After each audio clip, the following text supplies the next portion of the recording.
오늘의 주제입니다. 끝나지 않는 반도체의 겨울, 반도체 봄은 언제일까를 주제로 이야기를 나눠볼게요. 자, 토마토 투자클럽 김영일 전문가 모시고 이야기 나눠봅니다. 네, 전문가님 안녕하십니까? 안녕하십니까? 네. 자, 역시나 오늘 또 반도체에 대한 이야기 나오고 있는 아주 적절한 타이밍인 것 같습니다. 다들 공감하실 텐데 반도체, 우리 증시에 누가 뭐라고 해도 핵심 축이라고 볼 수 있을 텐데 정말 그동안 많이 어려움이 컸습니다.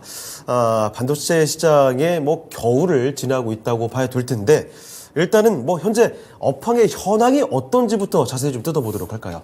일단은 반도체 쪽에 굉장히 호재라고 할 만한 이슈가 나왔고, 맞습니다. 그다음에 오늘 또 올라가고 있으니까 그렇죠. 이야기를 해봐야겠죠. 예. 아직까지는 사실 그런데 힘들다라고 봐야 될 것 같아요. 네네. 업황이 아직까지는 살아나는 모습은 보여주지 않고 있는 상태에서 오늘의 상승은 이제 앞으로의 기대감이다라고 봐야 될 것 같습니다. 네. 삼성하고 정부하고 이제 반도체 업황에 드라이브 걸어준다라고 하니까 이제 이쪽에 대한 이야기가 나온다. 그러면서 이제 수혜의 기대감이다라고 봐야 될 것 같은데. 일단은 작년에 가장 힘들었던 섹터는 역시나 반도체였죠. 예. 그리고 올해에도 마찬가지로 힘든 부분이 좀 이어지고 있다라고 봐야 될 것 같은데. 그렇습니다. 4분기를 조금 돌아서 봐야 될 것 같아요. 네. 4분기에 이제 과잉 공급에 대한 실적 우려감이 점차적으로 나타나기 시작을 했었죠. 맞습니다. 그에 따라서 SK 하이닉스 같은 경우에는 적자까지도 기록을 하는. 그러면서 적자가 또 한두 푼도 아니었죠. 맞습니다. 조 단위로 이제 커졌으니까. 그러면서 이제 반도체의 가장 역대 추운 겨울이 아니었나라고 생각이 됩니다. 사실 올해 들어오면서 반도체가 약간은 반등하는 분위기가 형성이 되었었잖아요. 최악의 시기는 지나간다라는 분위기일까요? 그렇죠. 그러니까 바닥을 잡는다라는 이런 분위기가 형성이 되었었죠. 네. 실적 자체는 좋지가 않았는데 그렇죠. 분명하게 이제 바닥 심리가 형성이 되는 모습을 보였고 이 부분에 대해서는 이제 이 어느 정도 반도체 업황이 슬슬 바닥을 잡을 것이다라는 기대감이었던 것 같습니다. 예.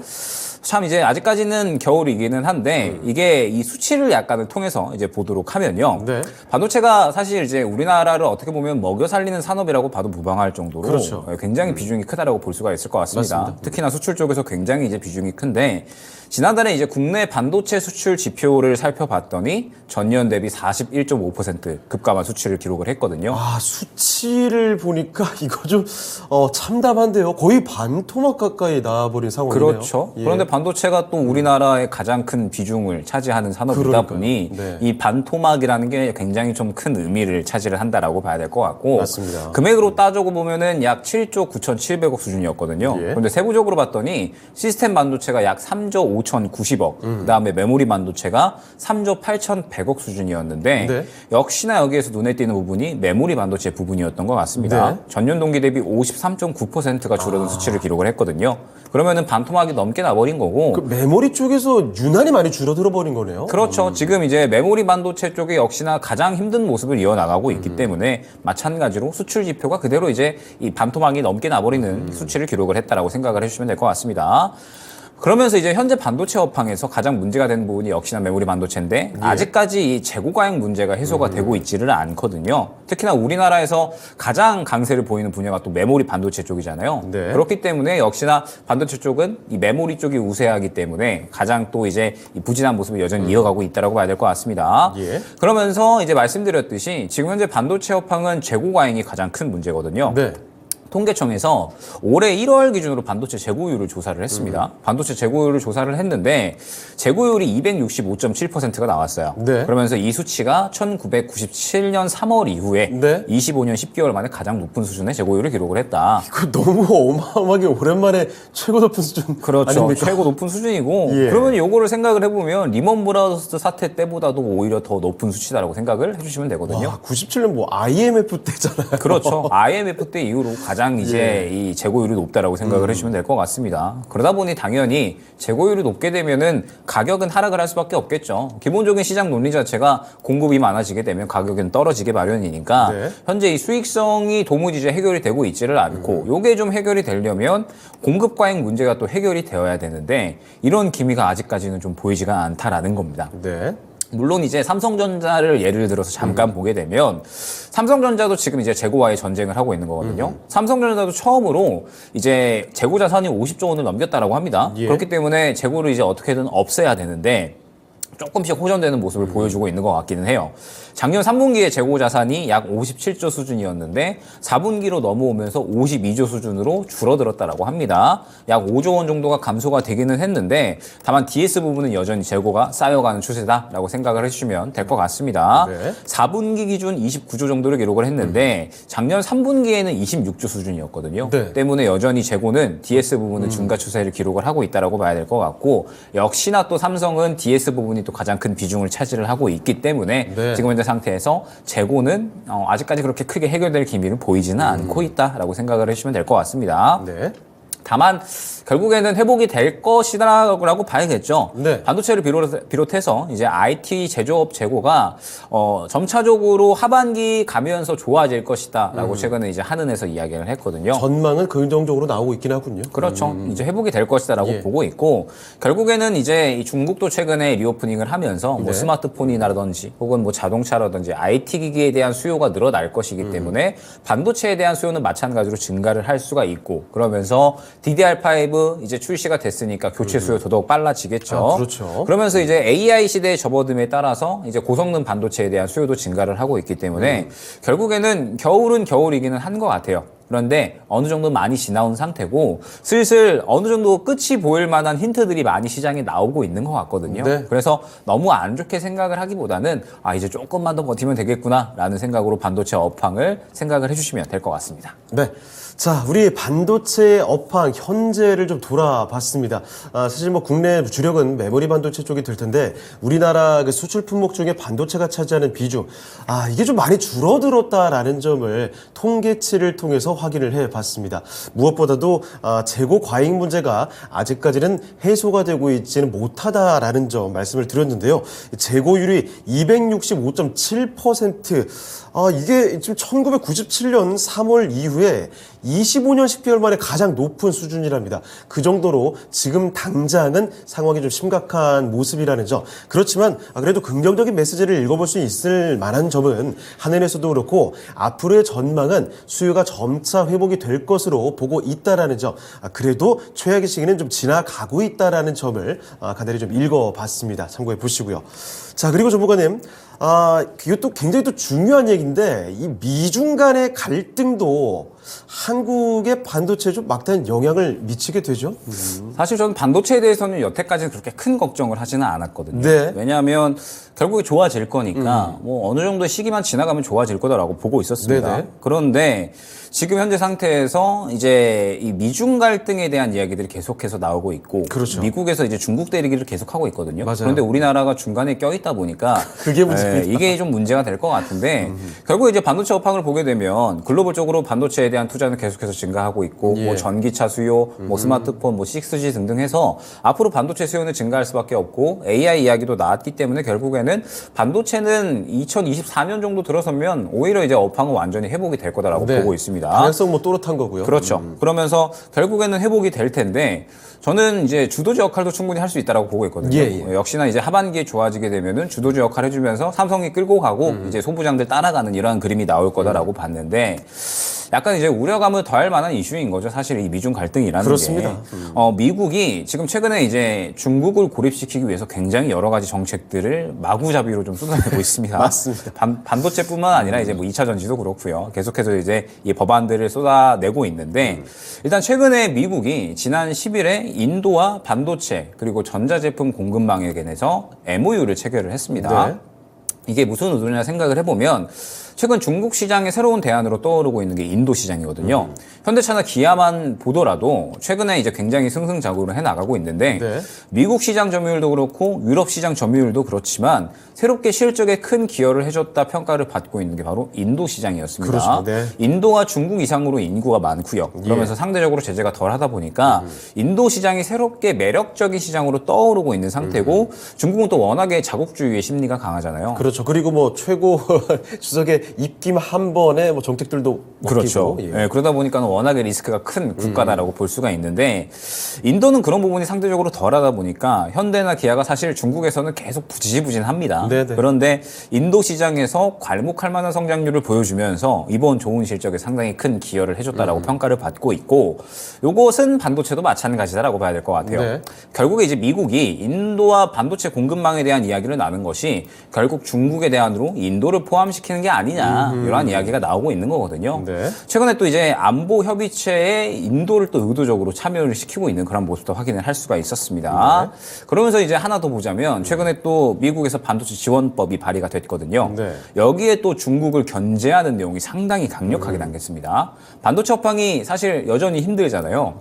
그러다 보니까는 이제 미국에서 반도체 공장을 짓는데 지원금을 안 받을 수가 없는 상황이거든요. 그런데 여기에서 이번에 나온 반도체 지원법의 내용을 보게 되면 반도체 지원금을 받는 경우에 초과 수익분에 대해서는 향후에 환급을 어느 정도는 해야 된다라고 이제 이야기를 하고 있고 그러면서 네. 동시에 지원금을 받은 기업은 중국에 10년간 투자를 하지 말아라라고 아하. 이야기를 했습니다. 대놓고. 그렇죠. 그러다 보니까 이러한 상태에서 결국에 우리나라에게 문제가 되는 부분은 무엇이냐라고 하면 우리나라 반도체 생산 거점이 중국에 상당히 비중이 크거든요.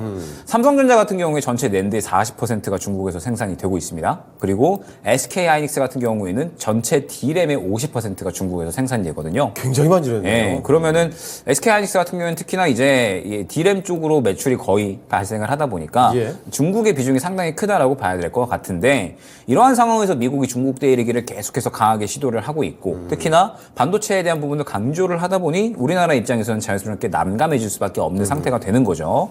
미국에서 지금 자기들만 좀 때리기를 하면 되는데 계속해서 이제 우리나라 쪽에 같이 좀 압박하자라고 견제를 하고 있거든요. 그렇죠. 굉장히 난처해지는 상황입니다. 예, 사실. 지금 이제 계속해서 견제하자, 너네도 동참해라라고 이야기를 하고 있기 때문에 이거를 무시할 수는 없고 그렇다고 이제 참여하자니 또 중국 쪽에 눈치 보이고 맞습니다. 지금 이제 양쪽의 이 줄타기를 굉장히 좀 잘해야 되는 상황이다라고 봐야 될 것 같아요. 그런데 사실 중국 시장을 또 무시를 할 수가 없는 게 올해는 중국이 살아나는 해거든요. 맞습니다. 예. 지난해 사실 생각했던 그 예상치 경제 성장률보다 미치지 못했고 그래서 이번에 뭐 양회를 통해서도 그런 기대감이 굉장히 컸던 거죠. 살릴 거니까. 그래서 이제 경제 성장률을 조금 낮게 여태 역사적으로보다는 조금 낮게 설정하기는 했는데 네. 그래도 어찌됐든 올해는 살아나는 해기 때문에 맞습니다. 우리나라가 중국에 많이 팔아야 돼요. 네. 지금 이제 반도체 이 수출 비중이 또 중국에 가장 높기 때문에 그렇죠. 그리고 뭐 반도체뿐만이 아니라 대부분 우리나라의 수출 품목의 비중 상당 부분이 중국으로 들어갑니다, 사실. 국내 수출의 40%가 중국이죠. 예, 예. 때문에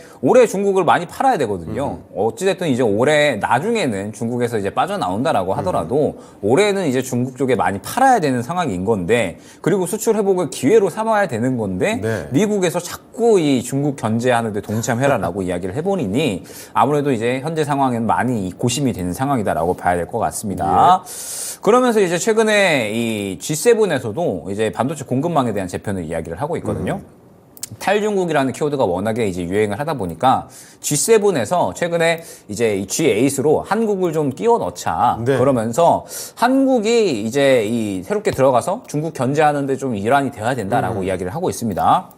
즉 글로벌 국가들은 우리나라가 중국의 견제를 함께 하기를 원하는 겁니다. 아주 중요한 카드로 보고 있군요. 그렇죠. 그럴 수밖에 없는 게 이제 우리나라가 광물이나 소재 같은 경우에는 나오기는 힘든데 기술력이 워낙에 뛰어나잖아요. 그러다 보니까 이러한 기술력을 바탕으로 해서 공급망을 재편한다라고 했을 때 이 기술력이 굉장히 공급망의 한 축이 될 수 있을 것이다라고 기대를 하고 있는 것 같습니다. 그러면서 마찬가지로 이 중국을 견제하는 데에는 굉장히 큰 도움이 될 것이다라는 이야기가 나오고 있어서 지금 현재 상태에서는 어찌됐든 우리나라가 부담스러운 상황이기는 한데 지금 이 반도체 업황을 살리기 위해서는 결국에는 가장 중요한 역할이 무엇이냐라고 했을 때 정부인 것 같아요. 네. 정부가 이제 줄타기 잘하고 그 다음에 오늘과 같은 이제 이러한 클러스터 조성에 대한 이러한 이 정부가 드라이브를 걸 수 있을 만한 이슈들 이러한 것들이 나와 주어야 되는 굉장히 좀 중요한 시점이다라고 봐야 될 것 같습니다. 네. 역시 국내 증시 상황을 돌아볼 때 이런 지정학적인 이야기를 많이 할 수밖에 없는 상황입니다. 특히 그 중에서도 수년간 뭐 계속 돌이켜 보면은 뭐 나왔던 이야기가 바로 이 미국과 중국 간의 갈등 양상이죠. 미국도 중국도 우리나라 산업에 있어서는 굉장히 또 그 차지하는 위상이 큰 나라들이기 때문에 이 사이에 끼어서 참 어려운 상황에 처해 있습니다. 지금 미국이 공급망 재편이라는 키워드로 중국을 고립시키려는 이런 정책들 계속해서 좀 펼쳐 나가고 있죠. 자, 그래서 김혜글 전문가께서 언급도 해주셨던 내용이 미국이 지난 10일에 인도와 또 반도체 그리고 전자제품 공급망에 관한 MOU를 체결했다라는 점도 말씀을 해주셨습니다. 지금 뭐 중국의 대안으로 인도 시장 쪽을 조금 더 매력적으로 판단을 하고 있는 모양새인데요.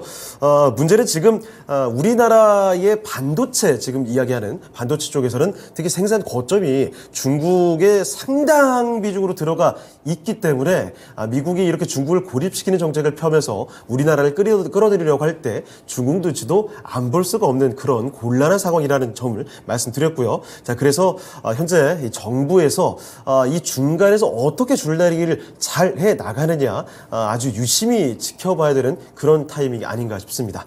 자, 그리고 미국과 중국만을 바라볼 때가 또 아닙니다.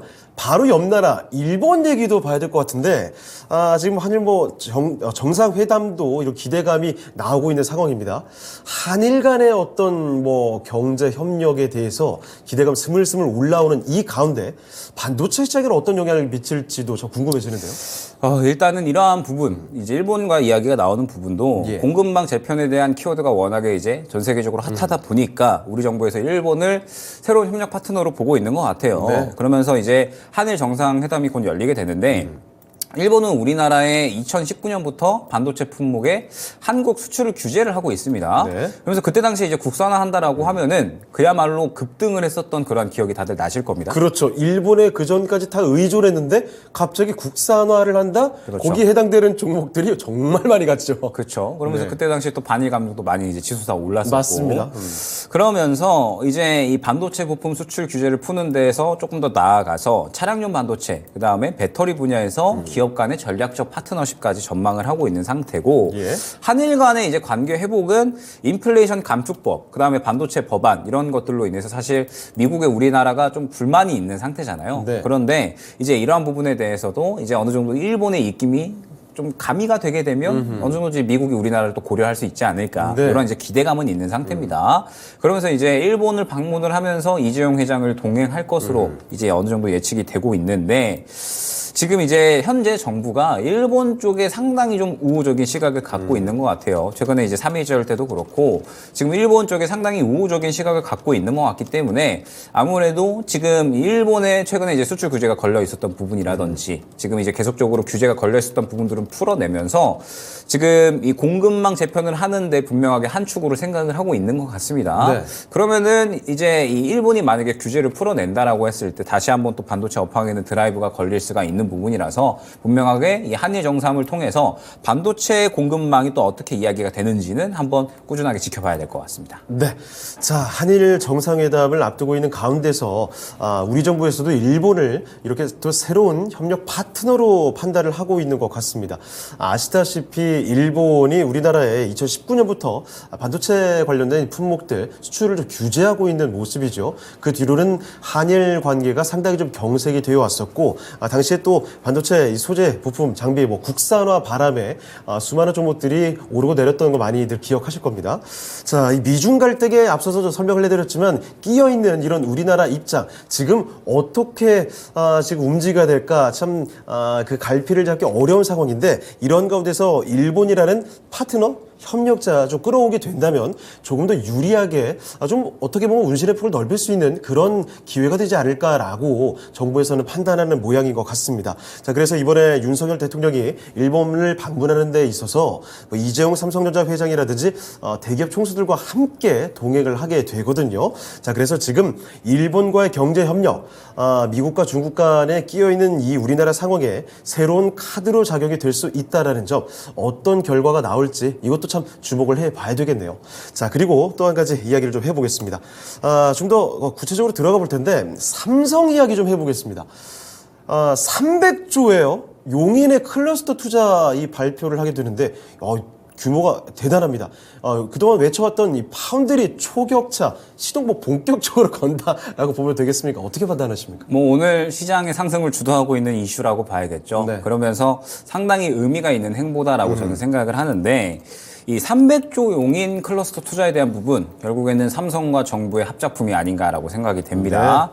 삼성전자가 총 300조 원을 투입을 해서 정부가 경기도 용인에 조성을 하는 반도체 국가산업단지에 첨단 시스템 반도체 클러스터를 건설하기로 확정을 맺었죠. 그러면서 이제 약 215만 평 규모인데 이게 이제 세계 최대 이 시스템 반도체 클러스터라고 합니다. 그러면서 삼성전자 같은 경우에는 2042년까지 300조 원을 투자를 할 계획이 있다라고 이제 밝혔죠. 숫자 하나하나가 정말 스케일이 남다릅니다. 네, 어마어마합니다.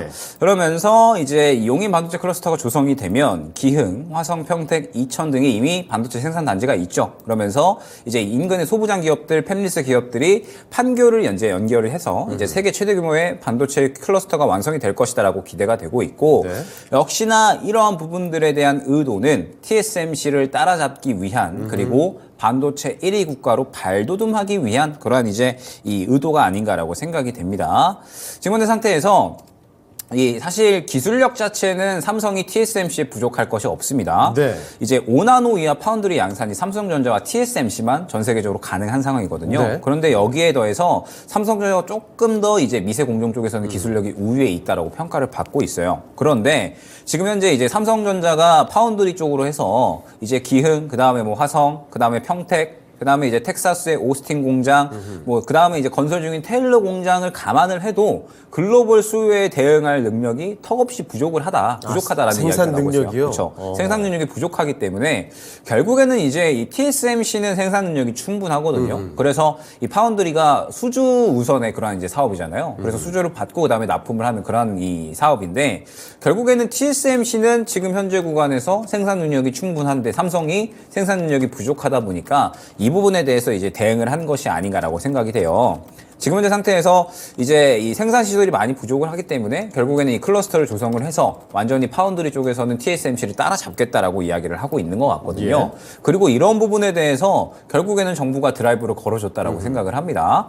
이제 앞서 말씀드렸듯이 우리나라가 사실 지금 중국과 미국의 중간에 껴있는 상태예요. 그러면서 공급망 재편에 대한 이야기가 계속해서 나오고 있는데 그러면 우리나라가 결국에는 가장 갖춰야 될 이 스탠스 혹은 포지션 자체는 무엇이냐? 안 쓸 수 없게끔 만드는 게 가장 중요한 것 같거든요. 우리나라는 결국에 뭐 광물에 대한 부분이라든지 원자재에 대한 부분은 나지가 않는 나라기 때문에 결국에는 어마어마한 기술력을 바탕으로 이제 이 선두권을 좀 점유를 해놔야 우리나라의 기술을 안 쓸 수 없게끔 해놔야지 결국에는 이러한 반도체 공급망에서 우리나라가 어느 정도는 승리자가 될 수 있다라고 생각을 하고 있습니다. 그리고 저는 이러한 부분들을 정부에서 그대로 또 생각을 하고 있는 것 같거든요. 지금 반도체 쪽에서 삼성전자가 메모리 쪽에서는 확연하게 1위를 고수를 하고 있습니다. 맞습니다. 1위를 잘 잡아주고 있는데 결국에는 비메모리 쪽이 지금 이 순위가 많이 벌어져 있는 거거든요. 그렇죠. TSMC가 점유율이 50%가 넘어가는데 파운드리 쪽에서 삼성전자가 15% 정도밖에 되질 않습니다. 그러다 보니까는 이 격차를 빠르게 따라잡기 위해서 결국에는 정부 쪽에서도 많이 드라이브를 걸어준다라고 생각을 해주시면 될 것 같고 삼성도 어찌됐든 올해에는 메모리 쪽보다는 파운드리 쪽에 완전히 투자를 확대를 하고 있는 상황이거든요. 그러면은 올해의 이 반도체가 결국에는 살아날 수 있는 환경들은 분명하게 만들어졌다라고 생각을 하고 있습니다. 계속해서 이제 투자가 확대되는 이러한 내용들도 이제 나타나고 있고 재고가 분명하게 줄어들 만한 이러한 이야기들도 충분히 많이 나오고 있는 상태라서 지금 이제 반도체 업황은 나쁘게 볼 것은 전혀 아닌 것 같습니다. 긍정적으로 보면서 조금만 여유롭게 보면 충분히 이 좋은 봄은 올 것이다 생각이 됩니다. 자, 이렇게 삼성전자의 300조 투자 이야기에 대해서 좀 정리를 해봤습니다. 정부와 그리고 이 민간의 삼성의 합작품이 아닌가라는 평가해 주셨고요. 규모가 정말 대단하죠. 삼성전자에서 정부가 경기도 용인에 조성하는 반도체 국가산업단지라고 있습니다. 이쪽에 첨단 시스템 반도체 클러스터를 조성하기로 결정을 했다라는 거죠. 야, 이 숫자가 대단한데요. 약 215만 평의 규모고요. 거기에다가 세계 최대 규모 첨단 시스템 반도체 클러스터입니다. 2042년까지 들어가는 돈이 300조 원에 달한다고 하니까 정말 화제가 될 수밖에 없는 어마어마한 수치였고요. 국내 반도체 생태계에 정말 비약적인 도약이 될 수 있을 것 같다라는 긍정적인 평가가 나오고 있습니다. 사실 뭐 삼성전자 기술력 자체는 모자랄 것이 전혀 없는데 생산 능력 측면에서 조금 아쉬운 상황이죠. 이에 대해서 대응한 것으로 볼 수 있다라는 점 설명을 해주셨고요. 대만의 TSMC를 따라잡고 반도체에 한 발 더 앞서 나가기 위한 민관 합동 작전쯤으로 또 평가를 해주셨습니다. 자, 그래서 앞으로의 전망에 대해서 뭐 긍정적일 것으로 간단히 말씀을 해주셨는데, 자, 그러면 좀 더 자세히 풀어주시면 좋을 것 같습니다. 반도체주의 전망. 긍정적이냐 부정적이냐, 답은 긍정적으로 주신 것 같은데 그 이유에 대해서 상세하게 좀 풀어주실까요? 뭐 긍정적이다라고 봐야겠죠. 네. 왜냐하면 반도체가 결국에는 여기서 더 나빠질 게 있느냐, 네. 그게 중요할 것 같아요. 그러면은 나빠질 건 없다라고 보고 있거든요. 예. 아까 말씀드렸듯이 삼성전자가 재고가 이제 줄어들고 있는 모습이거든요. 네. 물론 이제 1분기 실적이 마찬가지로 안 좋게 나올 것 같기는 한데 3분기 대비 4분기 재고가 분명하게 이제 줄어들었기 때문에 뭐 지금 현재 상태에서는 충분히 이 반도체 쪽은 긍정적이다라고 봐야 될 것 같습니다. 그러면서 이제 사실 올해 이미 바닥에 대한 기대감은 형성이 됐잖아요. 네. 그러면서 삼성이나 SK하이닉스나 삼성 같은 경우에 7만 전자를 넘어서는 모습을 보여줬고 네. 그래서 충분히 반등을 하다가 결국에 지금 조정이 나오고 있는 건 업황 문제보다는 이제 긴축에 대한 우려감이다라고 보고 있습니다. 아, 역시 그렇죠. 네, 2월 달까지 좋았다가 네. 이제 갑자기 빅스텝에 대한 우려감들이 나오면서 이제 시장이 하락을 했잖아요. 그렇죠. 파월 또 이분이 또 계속 매파적인 메시지 그렇죠. 던져주면서. 그러다가 이제 시장이 하락을 하게 되면 어쩔 수 없이 반도체는 같이 하락을 할 수밖에 없다라고 생각을 합니다. 예. 그러다 보니까는 시장의 영향이 상당히 좀 크다라고 보고 있는데 결국에는 이 3분기부터는 완전히 좀 좋아질 것으로 보고 있고 네. 2분기부터 해소가 될 것이다라고 본다면 아, 2분기부터 해소가 될 것이다. 그렇죠. 그러면은 이제 2분기부터는 점차적으로 바닥 잡고 다시 끌어올려지는 그림이 분명하게 나올 것으로 보고 있습니다. 네. 그럼 반도체는 지금 현재 구간에서 여유롭게 보기만 하면은 사실 어렵지 않게 수익을 챙겨 나갈 수가 있는 종목군들이다라고 생각을 하고 있기 때문에 네. 뭐 지금 현재 상태에서는 반도체는 계속해서 긍정적으로 보면서 접근 시기를 언제 노리냐라고 하면 이제 슬슬 봐야 되지 않을까라고 생각이 됩니다. 알겠습니다. 자, 반도체주 전망 일단은 결론부터 좀 잡아봤습니다. 긍정적이냐 부정적이냐, 역시 사실은 예상했던 대로 긍정 포인트에 조금 더 방점을 두고 설명을 해주셨습니다. 2분기 뭐 지금 벌써 1분기는 지나갔고 2분기에 접어드는 가운데서 최악의 시기 지나가고 조금씩 이 최악을 벗어나는 것이 가시화되지 않을까, 눈에 보이지 않을까라는 점 힌트를 던져주셨는데요. 자, 그럼 지금 투자하시는 여러분을 위해서 조금 더 자세한 이야기 마지막으로 정리를 좀 해보도록 하겠습니다. 자, 반도체 투자, 이 개인 투자자분들을 위해서 향후 대응 전략을 어떻게 봐야 되는지 좀 정리 좀 해주실까요? 3월까지는 애매할 겁니다. 아, 이번 달까지는? 왜냐하면 이번 주 FOMC 있잖아요. 그렇죠. 네, 그래서 FOMC 지나가야 될 것 같고 확인할 건 역시 정확히 확인하고 가야 된다. 그렇죠. 그러면서 중요한 게 FOMC에 이번에 빅스텝 가능성이 사라졌잖아요. 네, 그래서 그 이야기도 사실 해봐야 될 것 같은 게 0.25% 갈 거다라는 것도 있고, 사실 뭐 동결 가능성, 심지어는 뭐 인하에 대한 기대감도 나오긴 하더라고요. 사실 동결까지는 어려울 것 같고 이제 최근에 빅스텝 이야기한 게 저는 연준이 완전히 의도했다라고 보고 있거든요. 아, 네. 왜냐하면 물가가 내려가고 있으니까 네. 이제 이 내려가는 김에 확 낮추자라는 의도였던 것 같아요. 그래서 2월달 FOMC 때 경제지표 나오는 거 보고 결정하겠다라고 했는데 아니나 다를까 경제지표가 일제히 다독게 나왔잖아요. 네, 맞아요. 그래가지고 저는 이거 연준 완전히 의도했구나. 빅스텝 작전 하려고 짰나? 그림 만들었구나. 예. 작업했구나라고 생각을 했습니다. 네. 근데 갑자기 이제 SVB라는 변수가 나오다 보니까 정말 요즘에 이 변수들이 이렇게 터지는 거 보면 그렇죠. 한치 앞을 모르겠어요. 네, 그렇습니다. 네, 그러다 보니까 연준에서 이 동결까지는 어렵지 않을까. 네네네. 지금 빅스텝 하면은 연준은 아마 테러 당합니다. 그렇습니다. 네, 테러 당할 것 같기 때문에 아마 이제 베이비 스텝이 가능성이 높다라고 봐야 될 것 같고 물론 이제 동결에 대한 기대감도 분명히 있기는 하지만 가능성이 높은 쪽은 베이비 스텝이다라고 봐야 될 것 같습니다.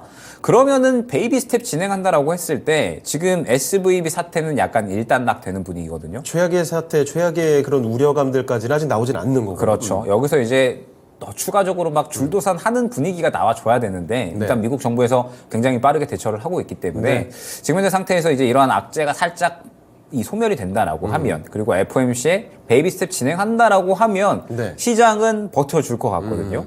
그러면은 시장 버텨준다라고 했을 때 결국에는 이 매수할 수 있는 종목군들이 중요할 건데 반도체가 사실 1분기까지는 실적이 좋지 않을 거예요. 네. 삼성전자도 그렇고 SK하이닉스도 그렇고 연속적으로 어닝 쇼크가 나올 것으로 이제 이야기가 되고 있는데 그러면은 이제 이번 1분기 지나가면은 결국에는 좋아지지 않겠느냐라는 거죠. 네. 왜냐하면 DDR5 출시되면서 지금 현재 고성능 반도체에 대한 수요 증가하고 있으니 마찬가지로 교체 시기 빨라질 거고. 그렇죠. 4에서 5 뭐 다 바꿔야 되니까요. 그렇죠. 그러면서 재고 감소 속도도 빨라질 거고요. 그러면서 지금 이 자동차도 지금 계속해서 생산량을 늘려나갈 거다라고 네네네네. 이야기를 했잖아요. 테슬라가 가격 인하하면서 중저가 라인을 늘렸기 때문에 생산량은 더욱더 늘어날 겁니다. 네. 다만 이게 수익성이 이제 중요해지는 거죠. 그러면은 반도체 수요는 마찬가지로 증가한다라고 하면 아마 지금 현재 구간에서 반도체는 2분기 정도부터 점차적으로 자리 잡는 그림이 나올 거다라고 보고 있습니다. 예. 그러면은 이제 반도체는 슬슬 2분기 날 따뜻해지니까 이제 또 이 반도체 쪽에서도 따뜻해질 만한 그런 전략들을 꾸려 나가야 되고 예. 저는 단기 트레이딩보다는 역시나 모아가는 전략이 아직까지는 유효하다라고 보고 있는데 지금 성격이 딱 두 가지로 나뉘고 있어요. 네. 디자인 하우스와 미세 공정이거든요. 아, 저기 써 있는데도. 네. 디자인 하우스는 트레이딩 하는 쪽이 조금 더 유리할 것 같고요. 예. 그다음에 미세 공정, 오늘 SNS텍 이런 종목들인데 이쪽은 모아가는 전략이 계속해서 유효할 것 같습니다. 일단 오늘도 좀 튀어오르는 모습 나오긴 그렇죠. 하더라고요. 결국에는 삼성이 집중하고 있는 부분이 무엇이냐? 네. 딱 저 두 가지거든요. 미세공정, 그렇죠. 파운드리. 파운드리 쪽에 미세 공정 기술 계속 높여줘야지 네. TSMC에 상대적으로 기술력을 앞서 나갈 수 있는 거고 맞습니다. 디자인 하우스를 늘려 나가야지 TSMC의 생산 능력을 따라잡을 수가 있는 거거든요. 네. 그래서 올해는 아마 저쪽에 투자를 대폭 늘려 나갈 겁니다. 그러면 이제 저쪽에 관련된 종목들이 어느 정도 상승이 나올 텐데 지금 현재 미세 공정 쪽은 모아가는 쪽 실적이 이미 나오고 있으니까 네. 모아가는 쪽 디자인 하우스는 아직까지 실적이 그렇게 크게 나오고 있지 않으니 기대감이 적용될 거거든요. 그러면 트레이딩이 유효하겠죠. 이러한 전략으로 한번 이제 대응을 해보시면 좋을 것 같고 반도체는 역시나 올해는 삼성전자가 키가 될 겁니다. 삼성전자가 끌고 가는 그림이 될 거고 그러면 삼성전자가 집중하는 부분이 어디냐에 포커스를 맞추어서 올해 반도체 쪽에 한번 대응을 해보시면 충분히 좋은 수익성은 나오지 않을까 생각이 됩니다. 네. 자, 그러면 오늘 도움 말씀 주신 김혁일 전문가는 여기서 오늘 인사드리겠습니다. 네, 전문가님 오늘 말씀 고맙습니다. 감사합니다. 자, 오늘 토마토 투자클럽 김혁일 전문가 모시고 우리 증시의 핵심이라고 볼 수 있을 만한 이 반도체에 관해서 아주 상세히 이야기를 나눠봤습니다. 투자에 참고하시길 바라고요. 지금까지 이렇게 다양한 투자 판단에 대한 도움 말씀을 드렸습니다. 하지만 특정 종목의 상승과 하락을 보장하지 않는다는 점 기억해 주시고요. 저희는 내일 이 시간에 다시 뵙도록 하겠습니다. 시청해주신 여러분 고맙습니다.